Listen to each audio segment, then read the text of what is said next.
Score থেকে বাদ এই 5 তারকা ক্রিকেটার কাদের ঠাঁই হলো না দলে, কারা পেলেন জায়গা, লিস্টায় চোখ বুলিয়ে নিন। শনিবার ইংল্যান্ডের বিরুদ্ধে 5 ম্যাচের টেস্ট সিরিজের জন্য ভারতীয় দল ঘোষণা করেছে ভারতীয় ক্রিকেট কন্ট্রোল বোর্ড তথা বিসিসিআই। এই দলে শুভমান গিলকে নতুন টেস্ট অধিনায়ক হিসেবে নিযুক্ত করা হয়েছে এবং ঋষভ পন্থকে তার সহ অধিনায়ক করা হয়েছে।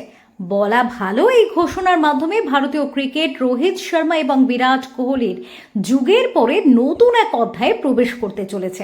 এর আগে 2021 সালে ইংল্যান্ড সফরে দলের সঙ্গে ছিলেন শুভমান, ফলে এটি তার দ্বিতীয় সিরিজ হবে ইংল্যান্ডের মাটিতে নেতৃত্ব দেওয়ার। তবে জসপ্রীত বুমরাহকে অধিনায়ক বা সহ অধিনায়ক করা হয়নি, কারণ প্রধান নির্বাচক অজিত আগারকার জানিয়েছেন যে বুমরাহ তার চাপের কারণে হয়তো সব ম্যাচ খেলতে পারবেন না। এর আগে 2021 সালে ইংল্যান্ডের সফরে দলের সঙ্গে ছিলেন শুভমান, ফলে এটি তার দ্বিতীয় সিরিজ হবে ইংল্যান্ডের মাটিতে নেতৃত্ব দেওয়ার। তবে জসপ্রীত বুমরাহকে অধিনায়ক বা সহ অধিনায়ক করা হয়নি, কারণ প্রধান নির্বাচক অজিত আগারকার জানিয়েছেন যে বুমরাহ তার চাপের কারণে হয়তো সব ম্যাচ খেলতে পারবেন না। কারা জায়গা পেলেন এই দলে? অধিনায়ক হিসেবে নিযুক্ত হয়েছেন শুভমান গিল, ঋষভ পন্থ সহ অধিনায়ক। এছাড়া যশস্বী জয়সওয়াল, কেএল রাহুল, সাই সুদর্শন, অভিমন্যু ঈশ্বরন, করুণ নায়ার, নীতিশ রেড্ডি, রবীন্দ্র জাদেজা। উইকেট কিপার হিসেবে জায়গা পেয়েছেন ধ্রুব জুরেল, ওয়াশিংটন সুন্দর, শার্দুল ঠাকুর, জসপ্রীত বুমরাহ, মোহাম্মদ সিরাজ, প্রসিদ্ধ কৃষ্ণা, আকাশদীপ, অর্শদীপ সিং, কুলদীপ যাদব। তবে এই দলে থাকা খেলোয়াড়দের পাশাপাশি কিছু তারকা ক্রিকেটার বাদও পড়েছেন, যাদের মধ্যে কয়েকজন বেশ উল্লেখযোগ্য। তালিকার প্রথমেই নাম রয়েছে শ্রেয়াস আইয়ারের। তার ইংল্যান্ড সিরিজের টেস্ট দলে স্থান না পাওয়া একটি বড় চমক।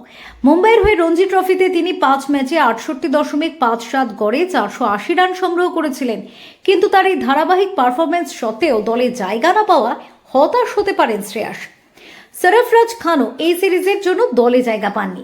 গত বছর নিউজিল্যান্ডের বিরুদ্ধে প্রথম টেস্টে তিনি 150 রানের দুর্দান্ত ইনিংস খেলেছিলেন। এছাড়াও তিনি ইংল্যান্ড লায়ন্সের বিরুদ্ধে ভারত এ দলের হয়ে খেলছেন। তবু টেস্ট দলে তার না থাকা অনেকের কাছে অবাক করা ঘটনা। রবীন্দ্র জাদেজার উত্তরসূরি হিসেবে বিবেচিত অক্ষর প্যাটেলও 18 সদস্যের দলে জায়গা পাননি। তার এই বাদ পড়া অনেকের কাছেই বিস্ময়কর। একাংশের মতে অক্ষর স্পিন অলরাউন্ডার হিসেবে দলে গুরুত্বপূর্ণ ভূমিকা পালন করতে পারতেন।